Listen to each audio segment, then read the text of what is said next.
I think we're all upset, Bill.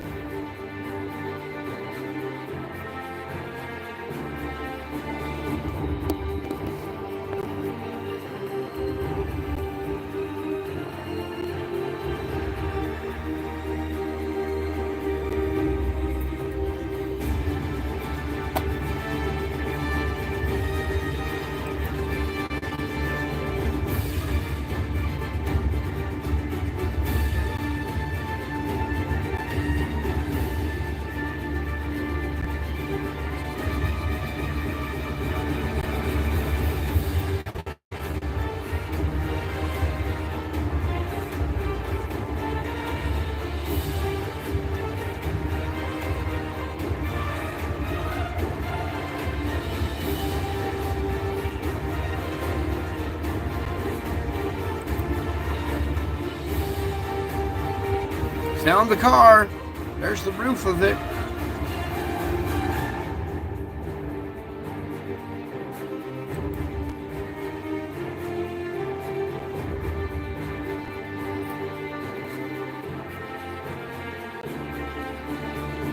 Okay, we're almost done here.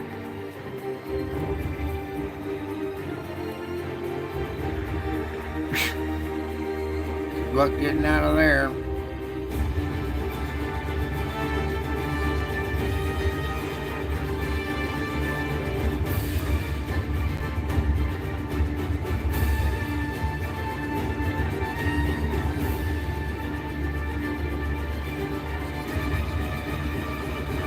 It's snowing pretty hard. Coming down in bars.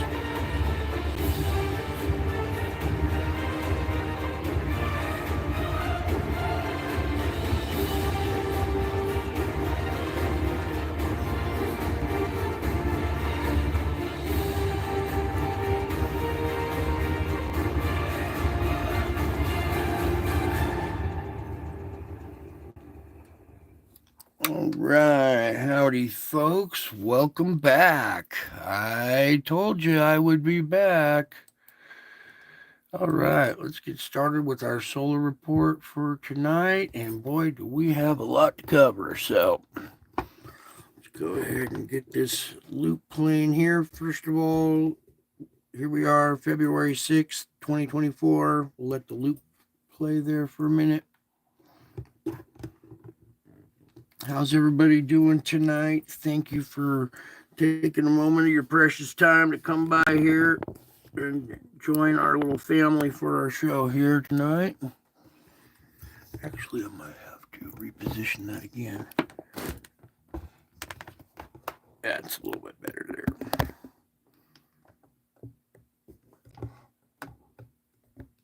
All right, sorry, funky little system, but it works. All right, there's your loop for today. And you can see we've had quite a bit of activity. The big explosion down here first, then this full halo. So that one first. The full halo. This one coming off the top as well, over here as well. There's a bunch of blasts going on here. So there's a lot of activity going on the sun today. And we're just going to start pausing this here at the opening frame, and we'll start going through it frame by frame. All right, so back up here. Here's opening frame 024. You can see just a small one starting to erupt right here. A little spit and sputter over there. Then here comes our big blast right here, right out of this region, our sunspot 3575, I believe it is.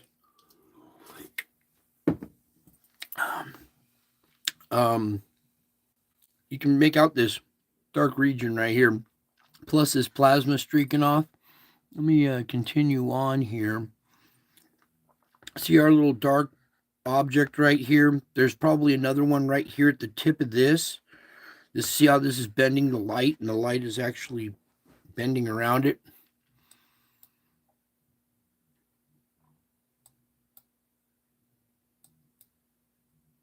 Okay, you can see it making the big indentation right here. Here's your object, secondary one. You can see it over on this side here a little bit too.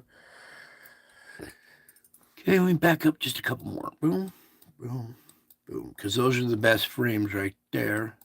Start right about there. You can make out our object right here. You can see it over here on this side as well. Boom, boom.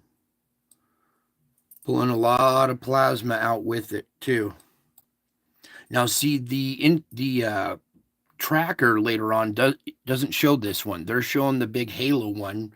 So this one, we're not really sure what direction it's going, but it looks to be coming our way. And that is, if you look down below here, it's kind of south, but it's out in front and still kind of in this strike zone here. So that's the one I'm kind of watching a little bit to find out what direction it's going, because this next one, this full halo one coming off the back here, is coming off the backside. So you can see this little guy sneaking out through there.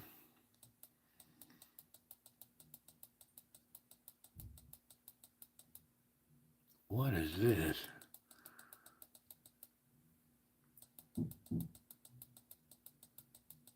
All right, so now here comes our full halo CME. Boom. Thankfully, that's heading the other direction and not at us, because we don't really need that right now. Where was the object in this one? I saw it. One of these frames. This one's a pretty quick blast too. It's like in and out with the frame pretty quick. Here's our next blast up the top here. You can see our little object right here, this dark spot with its little shadow, its little trail.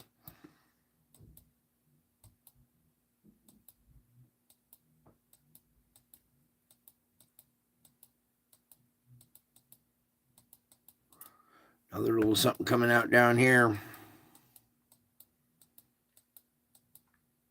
Another blast in this direction, not totally in the strike zone, but possibly coming our direction right there. What looks to be a little object in there as well. Or there you go. I'll let you be the judge of this one here. That looks a little strange. We'll even zoom in on it a little bit for you.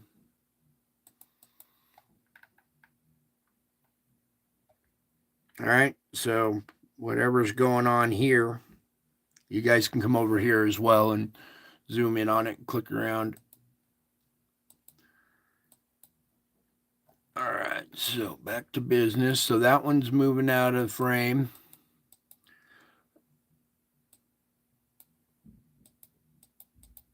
And then I believe that's it. Yeah, so let me go ahead and start the loop again.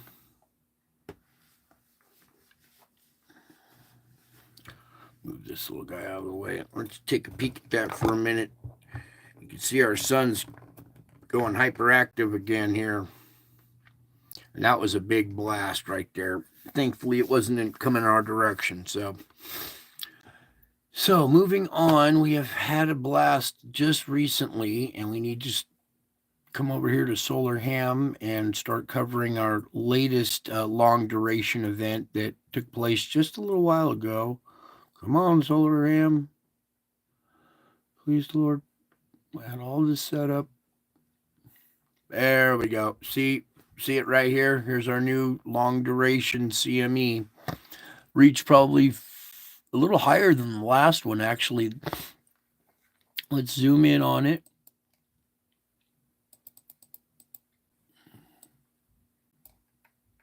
All right, there you go. Here's our last long duration, and look at the peak. This one's actually a little bit higher than this peak, and it looks to be another one of these long duration ones again.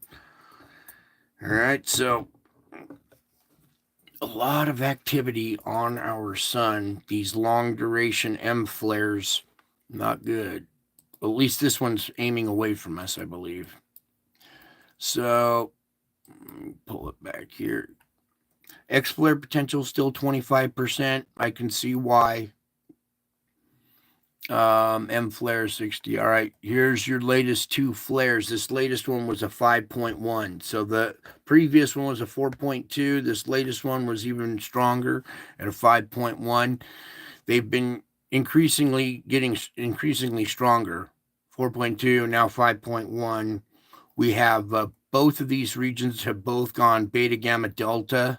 That is not good. All right. Especially with this one right here rotating into our strike zone. This one's rotating out, I believe. Over here at the KP, well, you can just see it's very flat right now, right down at the floor. We're not taking in a bunch of energy right now. You can see the auroras are very mellow and calm. Just pull them up real quick. All right, so they're very faint. So at the moment, we're not taking on a bunch of energy. Here's your the same region, this 3575. An M51 solar flare R2 level radio blackout was detected around AR 3575 at 3:31. Updated imagery shows that the associated coronal mass ejection will be likely, however, due to the location near the southwest limb. It should be directly most away from us. These last few that have come out of this region right here, even though we get hit with the light, the X-rays from it and stuff, we've just been barely getting grazed by it. So, and that appears to be what's going to happen this time as well. Now, here we are with this 3576. AR 3576 in the southeast quadrant will be the sunspot region to keep an eye on. Despite showing some signs of decay within the trailing section of the group, the leading sunspot cluster contains a delta magnetic configuration and will remain a threat for at least moderate solar flares in the short term. Okay. So this big bad boy is rotating into our strike zone now. All right, let's open up. No, not that tracker. That one was not tracking. It was not track-a-lap. All right, there's our... Oh, that's the 4-2 that we had before. All right, now let's come on over here to the D region absorption map. I got it. I had it pulled up here. No, you guys are so patient with me. Thank you. Really, thank you. I have all this stuff set up prior to the show, so we don't have to go through this process, and yet we still go through it anyway. So, okay, come on. Here it goes. So here's your D-layer absorption map. I'm just going to fast forward it. All right, there is a little right there, but there's our event right there. Boom.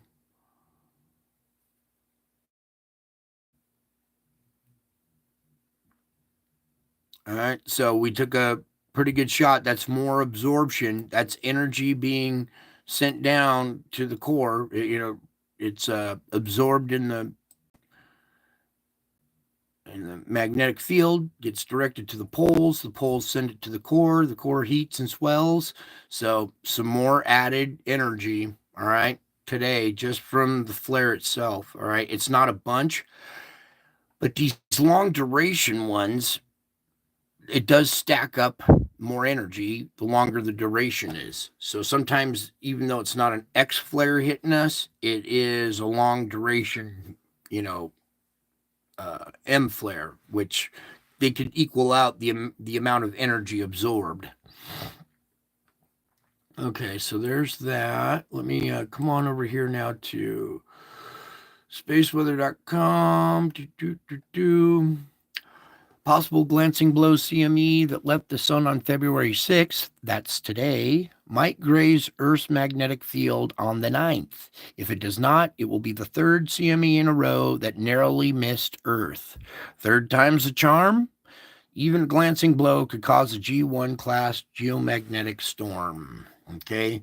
Full halo explosion of the far side of the sun yesterday. Here's an awesome shot from the C3. Boom. And that's an indicator there's a lot of activity going on our sun. Okay, even though it's not directed our way, it's still not a good omen. All right. Full halo CME. Here's the model. There we go. So here's this big full halo CME kind of heading away from us. So that's a good thing. The other CME that happened before the full halo, I believe, is probably going this direction, and it'll clip us just a tad bit. And remember, they were saying here just in the article prior, the CME that left the sun on the 6th might graze us on the 9th. All right, so even though they're not showing it here on the spiral, they're showing the big one on the backside. I think we still have a smaller one. Semi-Earth directed will probably slightly clip us a little bit around the 9th. All right, so there's that. Now, come on over to the shoe man. And what a sigh of relief right here. After all this scraping and pressure building and relieving and rebuilding and relieving and rebuilding again, now we've come out of it a little bit and we're starting to pump along kind of semi smooth, a little more smoother than before. And we got a pretty strong, vibrant green line here at 7.83. So if you guys feel like you've pulled your finger out of the light socket and you're kind of coming back to reality or feeling normal again, well, yeah, this is why you're starting to feel back to normal again here. And that's a good sign. This is good news. All right. As long as it seems to be getting a little weak right here at the end, but it'll probably bounce right back here. So there's your Schumann for tonight. That's a good sign there. Now coming over here to the Null School in our solar polar vortex, you can see I have it set up right here. Here's your polar vortex, and look at our sub-vortex has really become more organized, more compact. We still have this belt type effect coming off the polar vortex. See this peel off right here? There is a slight peel off, and it's still that conveyor belt going all the way back. It's just the wheel here in the middle has grown bigger and more intense now. And this belt continues all the way over and then wraps back around and goes into the back into the main polar vortex. All right, so now we have a very organized sub-vortex going on here, which causes the main vortex up here to shunt and move and shift and all kinds of different things, depending on what side, what direction the other vortex is pushing. So it's kind of hard to predict this, what direction and how this thing's going to react and rotate. But after last night, we saw a small little organization starting up here, and now it's become more organized, and we have another sub-vortex here, and you can see the red area down there. The winds are getting strong. This is definitely getting organized. And I want you to take a peek at something. You guys have been with me for a while, and we've looked at this instrument for a bit. Let me just kind of put it right about there. Doesn't everything seem to be moving really fast in there? There's no speed setting on this one. Doesn't everything seem to be moving a little quicker than normal? Now look down here in the southern hemisphere. Everything below the equator here is starting to get really intense as we go around the globe here. Okay, and now where is it? I think it's right here. Look at this vortex going on. It's peeling energy up from the southern regions up to the equator and back down. So they're getting some kind of vortex going on here. And where was the other one? Oh, yeah, right here. See how it's taking air from down below the equator, taking up above, and then back down. We have a vortex right here, right around the equator. Where was this other one? There was another one.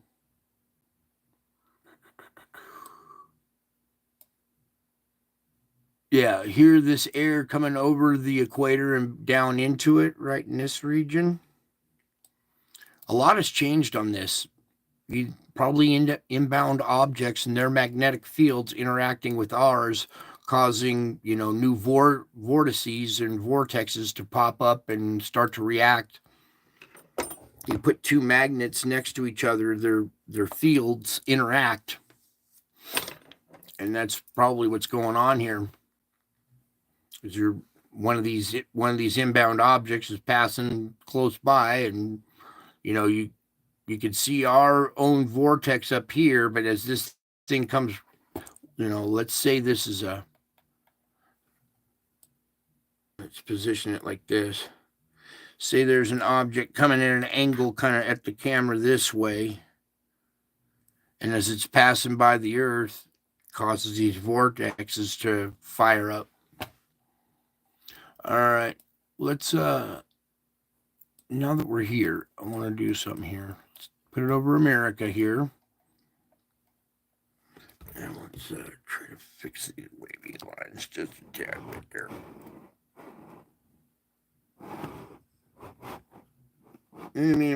Somewhere in the middle here. All right.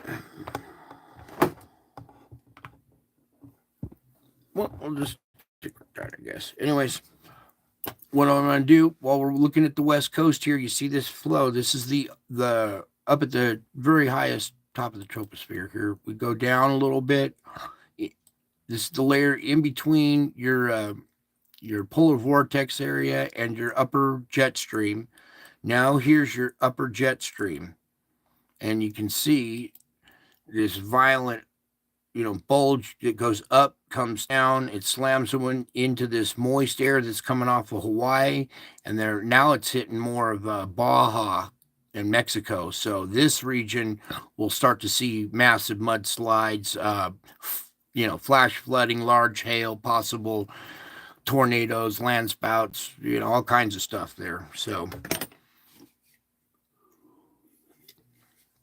but thankfully, a lot of this energy, this hot cocktail, has shifted a little further south now. Now that we're there, let me drop you down to the lower. Okay, there's your lower jet stream right there. Now you see how this is all coming way down and getting shunted right here and going right back up across Baja and Mexico into Texas and Arizona. We're going to see probably an outbreak here pretty soon with all this moisture coming into this region. And we got this big cold front back behind it. So watch out. Here comes a recipe coming up this next couple weeks or in the next week here. So now where am I going? Let's go down just a tad bit lower here. And I want you to, all right, you see this big old massive storm circulating? It's circulating the different direction. This storm was rotating this way. Now this one's rotating this way. It's going to bring all this cold air into here, okay? So we got another huge, massive storm. And then look at this. I don't know what to call this right here, but this is getting a pretty intense little storm building up back behind this big one here. So I have a feeling West Coast it's on. This thing's gonna hit it, then this thing will come through. We got another one up here getting organized as well. So this is getting pretty dicey here with these three very powerful organized storms just sitting off the coast, and it's already been hammered. So this is very concerning. Well, we needed to pray. A lot of prayers need to go out. Okay. Something about that too. I keep hearing this term thoughts and prayers, but then I don't hear any thoughts and I don't hear a single prayer.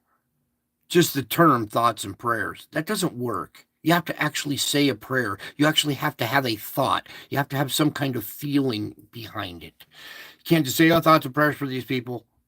That's like, whatever. I don't know. It's just do a sincere thought, do a sincere prayer. That's all. Anyways, there's your activity setting up on the West Coast here. This is getting a little dicey, but we'll see what happens. It all depends on what's going on our sun. Now I want to come over here to our pressure. SO to it. Take the wind out of there. There's your country divided. Still kind of intense in this region right here. These little pockets still popping up in the, around the mountains and everything. See these little ones along the Mexico coast right here popping up. Let's go into SoCal here. We got plumes growing here, right here by Monterey. Oh no, that's not Monterey. It's by Laguna, I think, in LA here. All right, we got these plumes growing here. This one at the Bay Area has been there for a while, but it's still kind of dark there. We got ones going on up here in Oregon and Washington, you guys. This is Mount Rainier area right through here, okay? There's Columbia River, I bet. All right, so you can see some of our little spots. This is actually kind of calmed down a little bit since yesterday. It looks just a shade lighter than it did yesterday, so that's good. Our pressure's kind of dropped a little bit. We've had some kind of relief of pressure. Yeah, even looking at Java here, it's kind of lightened up a lot right in this region too. So we've had some kind of relief of pressure in the form of volcanoes and earthquakes. All right, let me pull back here and go, yeah, just take a quick peek at South America. It's still pretty dark in there, but our little spot here, Fulcrum Point, still pretty dark. So we did have a relief of pressure. It wasn't much, but it's better than being darker. I'd rather see it lightening up than darkening up. So our pressure is kind of, slightly lower. So maybe a 6 right now instead of 7. Yeah, maybe even less than that. Maybe a 5. By looking all around, it seems to, even though Europe is still a little dark in this region here.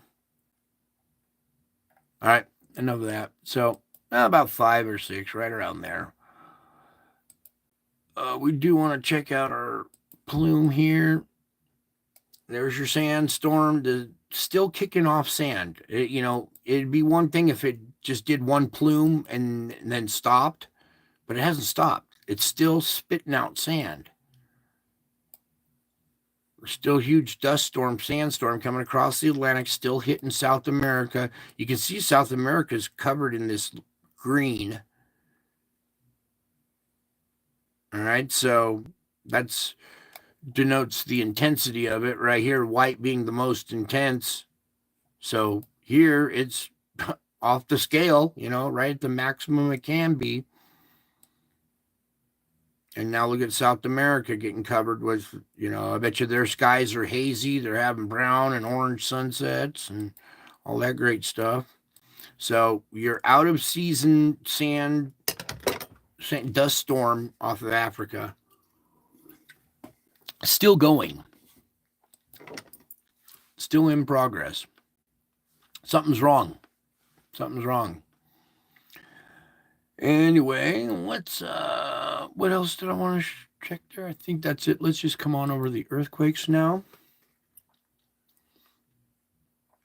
All right. And start off in our deep region with no deep quake for the day.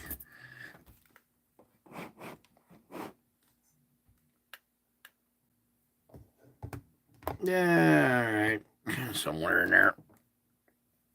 Just trying to get rid of these wavy lines. All right, my bad. Getting back to business. Oh, there we go. 5.0. That's down at 194 too. So we got, 5 to 5.2 energy at the surface. So there's your first quake. There's nothing in that region. So boom, 5.0. Very quiet through all of this. Even up into here is all quiet. We have this little area right here where we had our quake swarm before, the big quake and its swarm here off of this island. We got activity here with the pressure that built up at this weak area. Pumped out a 5.1 down at 53.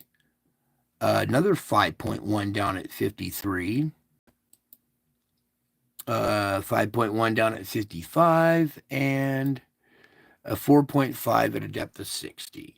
All right, so a lot of energy right here. Not a lot, but some energy getting released here in this area right here. And then even up here, we got another 5.3 at a depth of 44.5. You see an uptick in magnitude?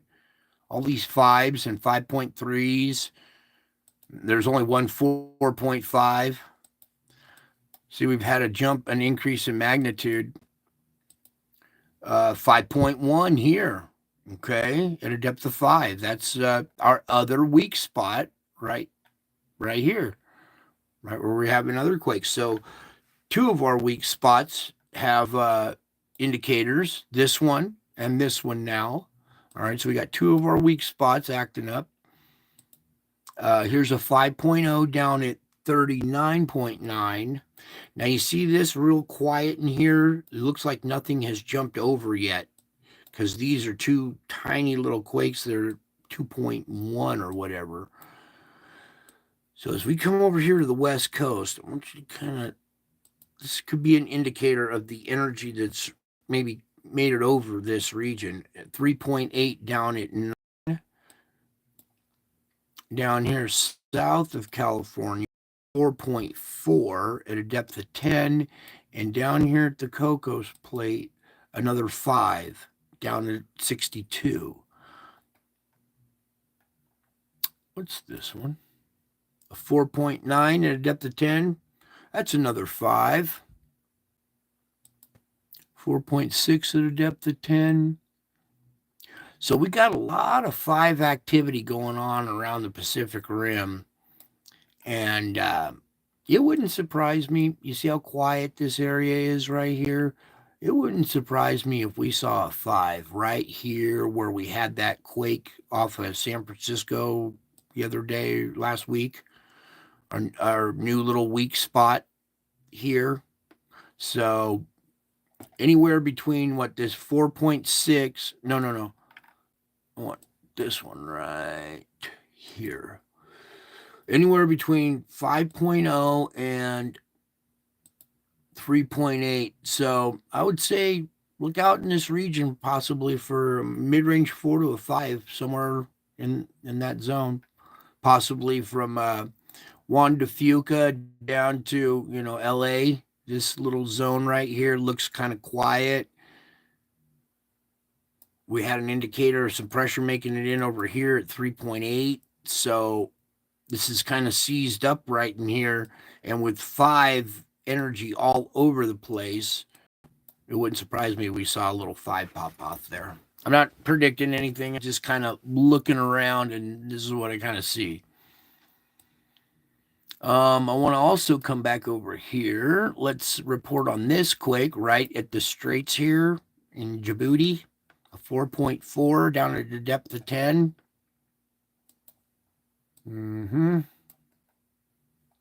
Then up here at our fulcrum point area are 2 quakes that it usually drops off. One a 4.3 down at 132. The other a 4.6 down at a depth of 10. So kind of back to normal activity with their 2 little quakes there. Then coming on over here into Europe, finally a quake here. They need more than just this. But there's a 4.2 down at 35 here at Greece. So some energy, some movement around in this region as well. Very quiet along here and up at Iceland. Let me just see if we can get it all magnitude. Yeah, they're still not showing anything at Iceland. And they probably won't either. Let's go into Hawaii here real quick. And you can see that we have another little kind of quake swarm picking up here as well. There we go. Hopefully you can see the colors just a tad bit better there. All right, we got a recent one right here. So we have, current activity. It's not much, it's a 1.9, but this is your smaller quakes, your little quake swarm going on here at Hawaii here again at Kilauea. All right, so there's that. Now, over here to our volcano report.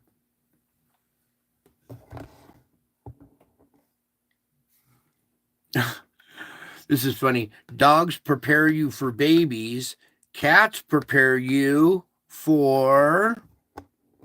Does anybody know? I do. I'll tell you in the end here. All right, here we are already at volcanic activity. Whoops, let's go all the way to the top of this list here. So, volcanoes for today, the 7th. All right, Santa Guido already, Fuego, Popo, Semeru, Ventador, Luatobi, and Sabancaya. Here's Luatobi. We don't get to see the pictures of this one very often, but there's a little blast coming out of that because of the pressure that, had built up. The effusive eruption of the volcano continues. Dogs prepare you for babies. Cats prepare you for a wife. All right. Semeru, explosive activity continues. 15,000 feet at Semeru.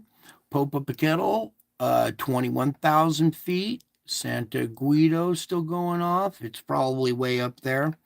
Here's Fuego at 15,000. Reventador at 14,000. Sabancaya, sporadic emissions.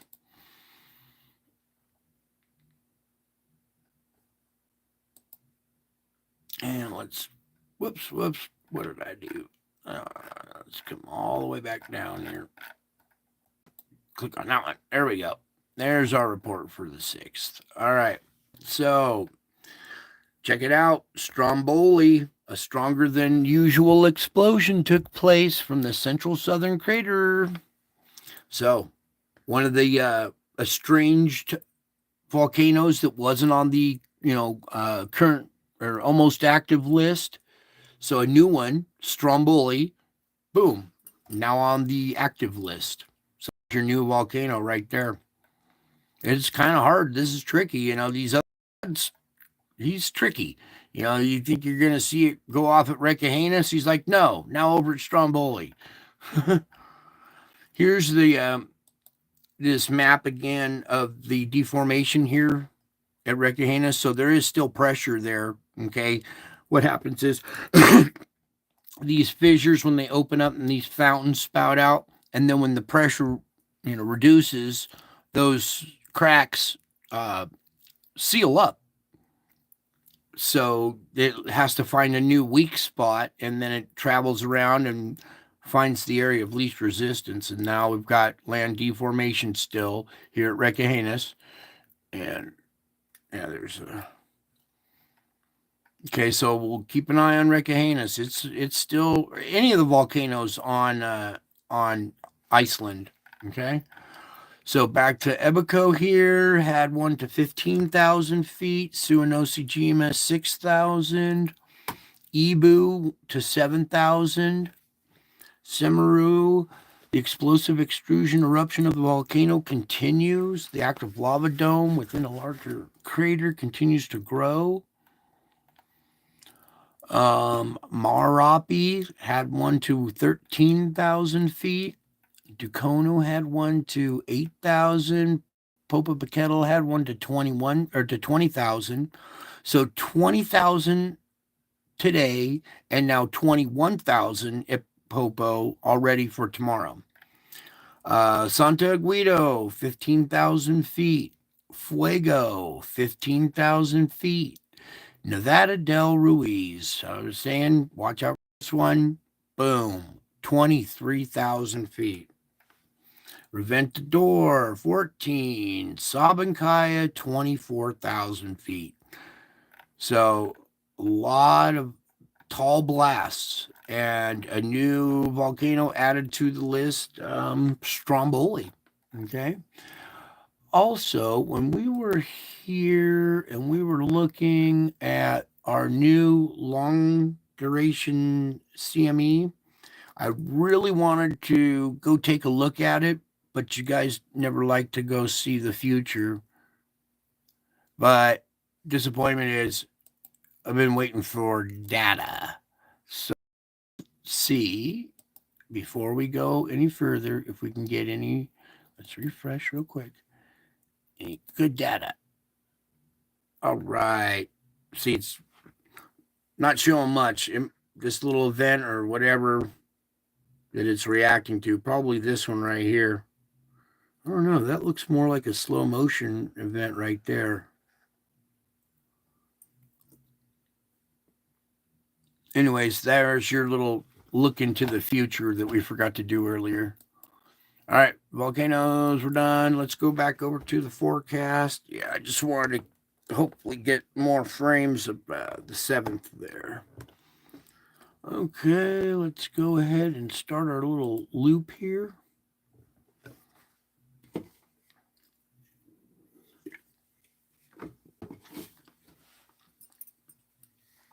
Kind of show things calming down a little bit, which is good. I mean, I don't expect this this to be as accurate here, but we'll see. It seemed to me that we were going to have a lot more activity on the West Coast than this thing's predicting. And the weather is subject to change. Weather is constant change. So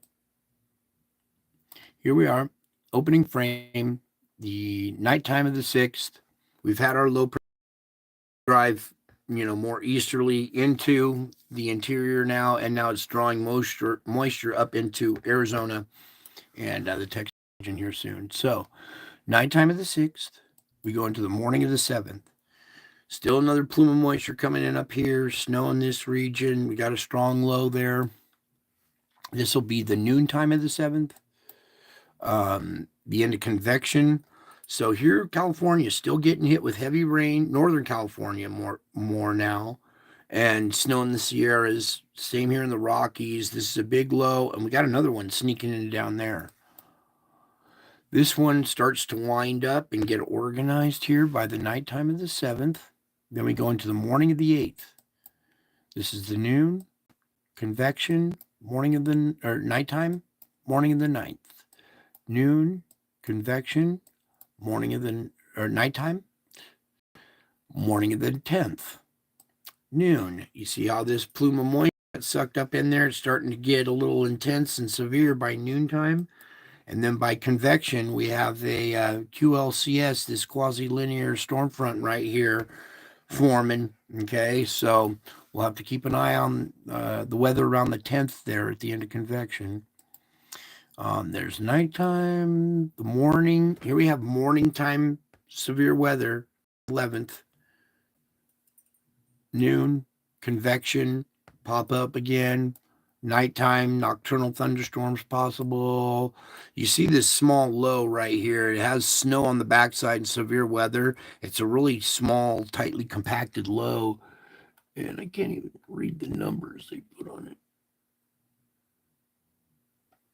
Yeah, can't read the pressure on it yet, but there's 995 right there. This will be the noontime of the 12th. Convection right there. Chances for severe weather here, even though it doesn't look like one of our big monster storms that we're so desensitized to now. This little guy can still do something. All right, and it gets pretty severe there at the end by the nighttime of the 12th as it moves offshore. All right, there's morning of the 13th, noon, convection, nighttime, morning of the 14th, noon, convection, nighttime, morning of the 15th, noon. All right, here by noon on the 15th, you see this flow coming up here, getting intense by convection, even into the nighttime. In the morning of the 16th, still there by noon, convection, nighttime of the 16th. There we go, the morning of the 17th. Severe chances here. There's the noontime, convection. This convection right here, all right, this is a real convection here. Starting off with already severe weather in the morning hours. There's lots of moisture in the air.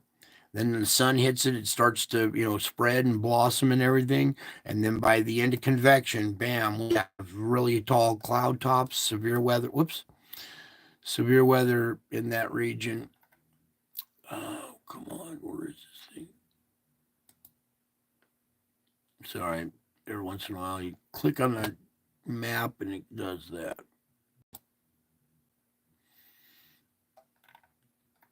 And we were right.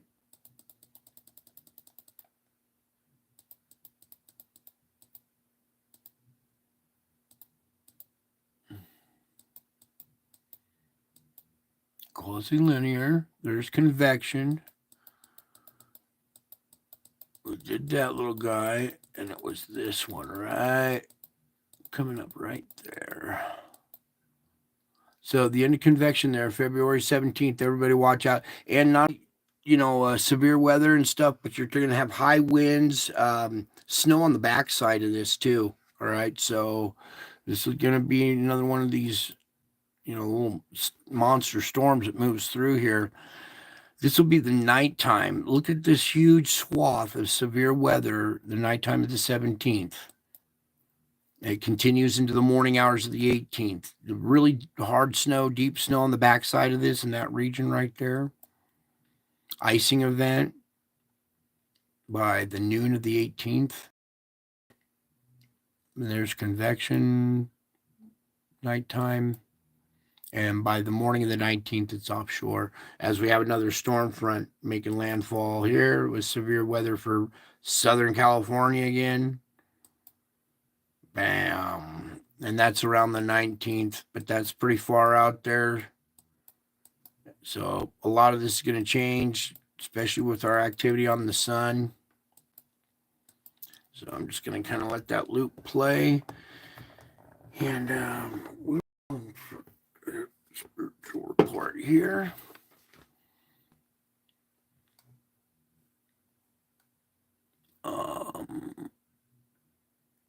Please, can I just exit out of this?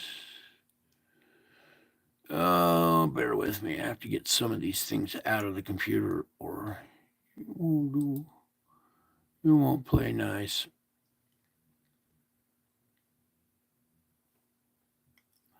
All right. So this guy does a really good job.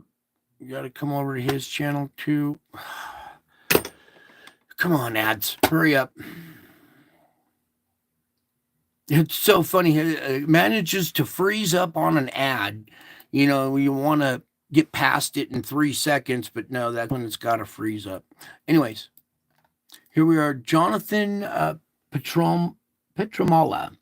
Really, very good weather reporter. Does a good job. Come over here. Give him a like I do. Boom.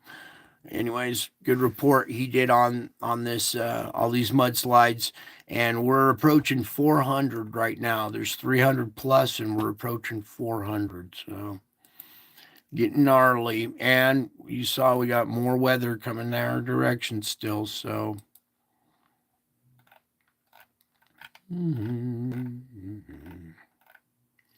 Let's just start right here, I guess. Sure, why not? Actually, let's do a different image. Maybe not. Tilt your head to the right about 45 degrees, and here's an chin and beard, hair flowing back like this, and you can make out a crown up here above his head. That crown is hovering over his head. There seems to be almost a little halo around his head too. And once you see that image, we can zoom in just a little bit tighter. There you go. Okay, and this event happened over a course of about an hour, and I got a lot of pictures of it. See, if we go up above here, you can see all these pictures up from way over here going across, or all of this event, and I'm going to show you more of what happened here. Okay, here I've taken about 7 or 8 of those pictures and put them together in a flip book, and you can see where you can see that this face has changed now. Now we're seeing a more round, like lion type face with the nose right here. Here's an eye coming out here, an eye going that way. Here's its mouth slit, the chin going down here. So this round face right here with a crown still above it. Now I'm going to go through and show you the flip book where it changes from Jesus to this lion face. Okay, now we're here at this image right here. This is a flip book of about maybe 15 or 20 of those pictures, and it's the transition between Jesus's face and the lion face. All right, let's come back to this image right there, freeze frame it.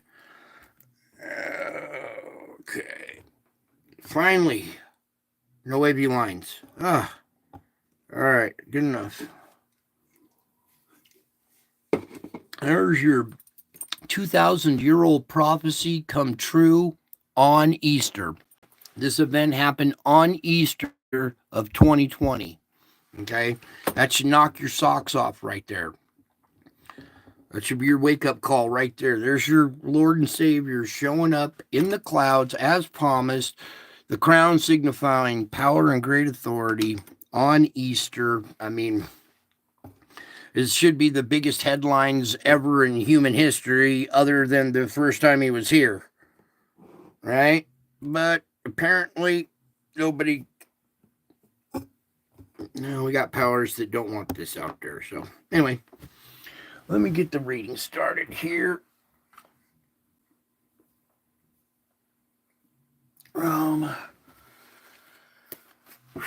Got a lot to read tonight. Hopefully for you guys that enjoy this, we got lots for you. So yay!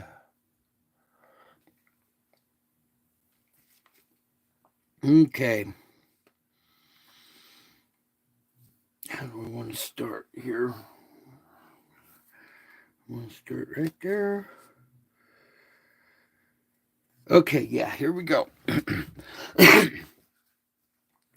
Walk peacefully with me through this day.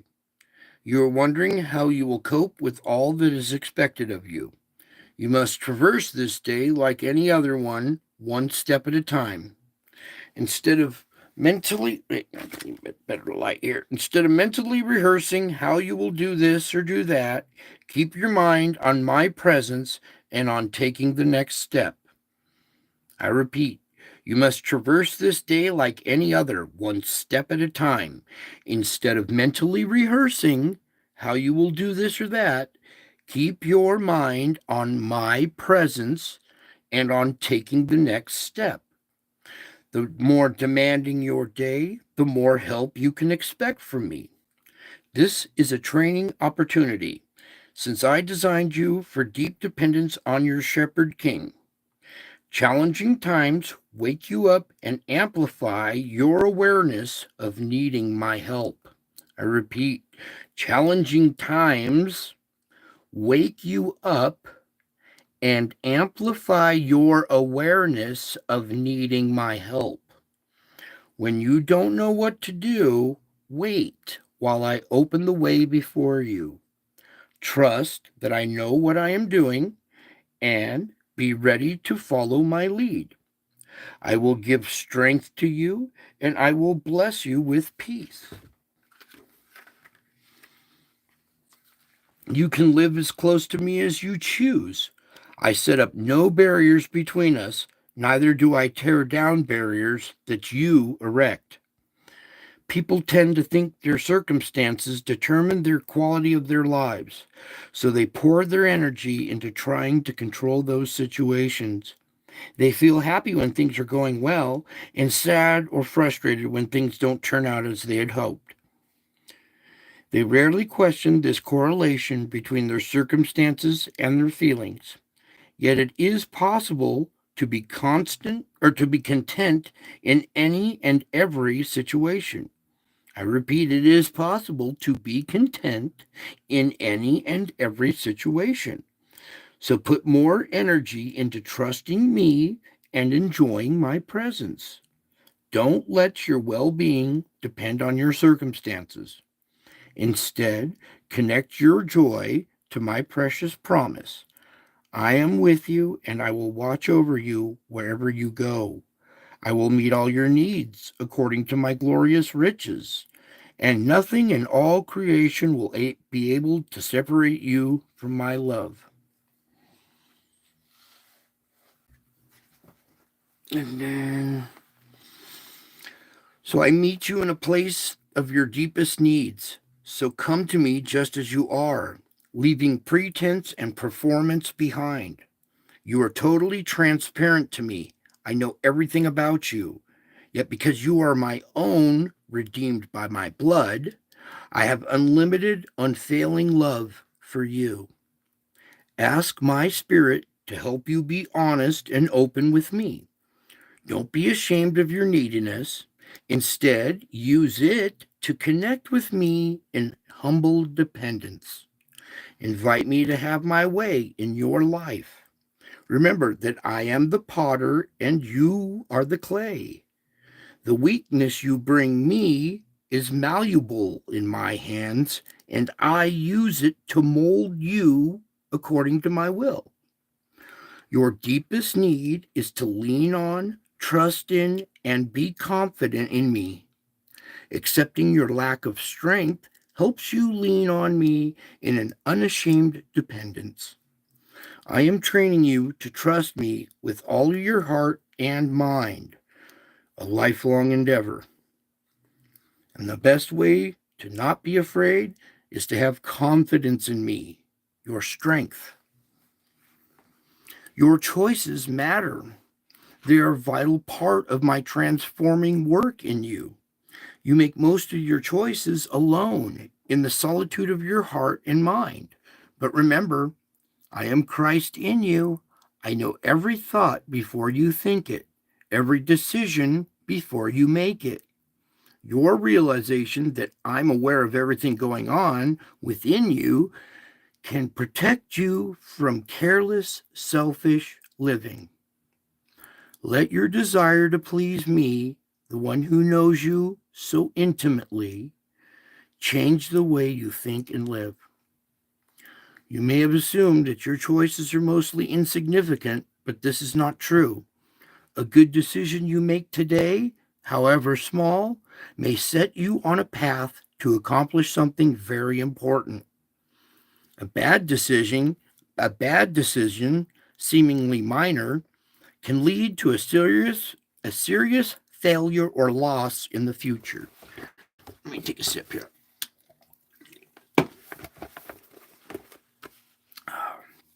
Okay.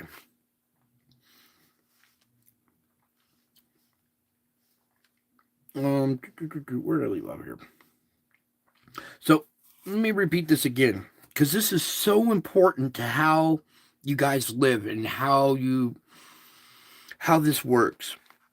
So again, a good decision you make today, however small it is, may set you on a path to accomplish something very important.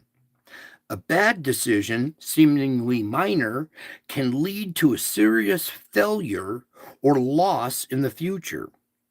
Through your choices, though your choices do indeed matter, remember that there is no condemnation for those who belong to me.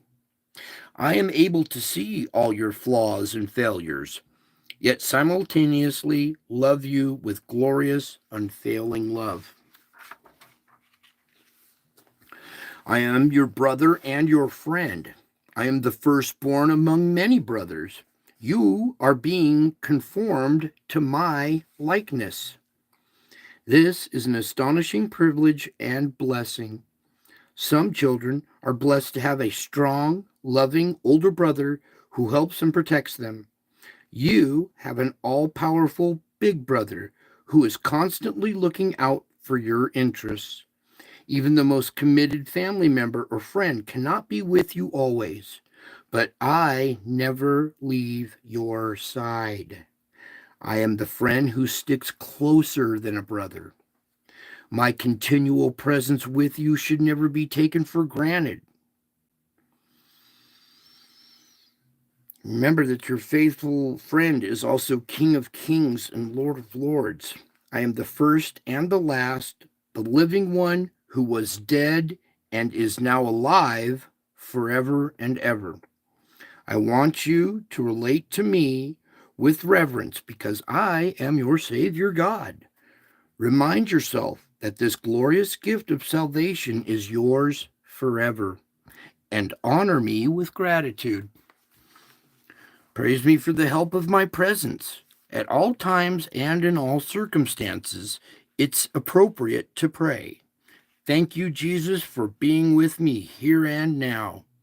You may not sense my presence with you, but I have promised, and that's enough. An important part of your assignment as a Christian is to trust that I am always with you. In faith, talk to me about your thoughts and your feelings, your struggles and your pleasures, and believe that I care for you deeply and I hear all your prayers. Seek my help with confident anticipation and be on the lookout for all the ways I am at work, in you and through you. So rejoice that you and I together can do immeasurably more than all you ask or imagine. My power is at work within you. Come back here. There we go. My power is at work within you, especially as it connects with your weakness offered up to me for my purposes. Remember that nothing is impossible with me, and refuse to be intimidated by daunting circumstances. I repeat, refuse to be intimidated by daunting circumstances. And praise me for the help of my presence. Okay? So that's it for tonight. I got a lot more to do here, so I got to get going. I love you guys. I miss you all. I love you all. God bless you all. I hope you enjoyed this show. And until my next show, I will be back. Do you get it? I'll be back. Who says that? It's not Arnold Schwarzenegger, the Terminator. Somebody else says, I'll be back. Yeah, already back, can't you tell?